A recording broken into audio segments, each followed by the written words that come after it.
Julianne Hough is opening up about a traumatic experience. The 36-year-old recently shared, for the first time publicly, allegations about getting sexually abused as a preschooler. "My first experience was when I was about 4 years old," she said during the August 15th episode of the Jamie Kern-Lima show. "By a neighbor in an our cul-de-sac. I've actually never said that out loud to anybody in an interview before."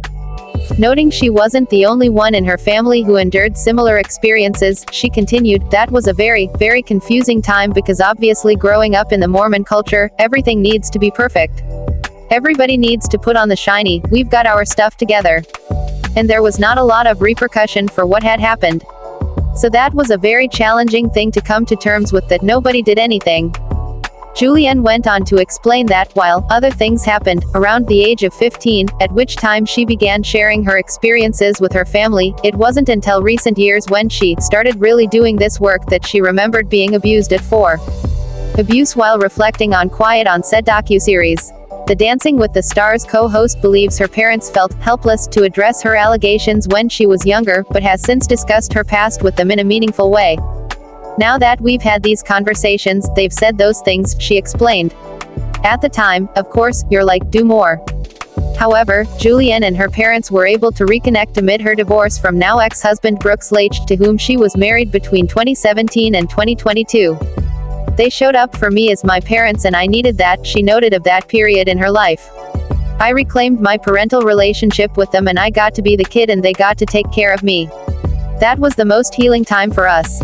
She continued, "I was in a vulnerable place of like, I don't have anything to protect myself, I am completely raw, so maybe I can hear you more now, and even though I didn't think that you were understanding at the time, maybe you are, and I can actually receive it now because my guard is down and my heart is open. And so that's when we really went through more of our healing and communication as adults."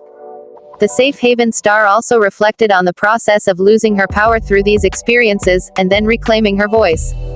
"I think being so young," she began, "and those being your first experiences, whether it be physical, mental, sexual, those abuses of power to someone who is vulnerable to it, it immediately sets a precedent of other people have the power."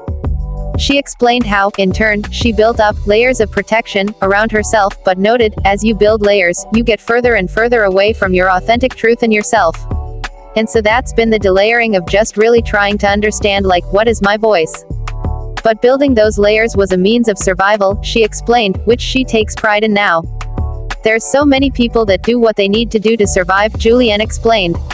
"And we should be so grateful for that part and that version of us and know that as an adult, like, I see you now and you're not alone. I'm here, and I'm actually going to be there in that past version of yourself. And we're going to go back to that moment and you're going to be protected." As she later put it, "That's the lesson that I've learned in the last few years, which is with vulnerability comes strength."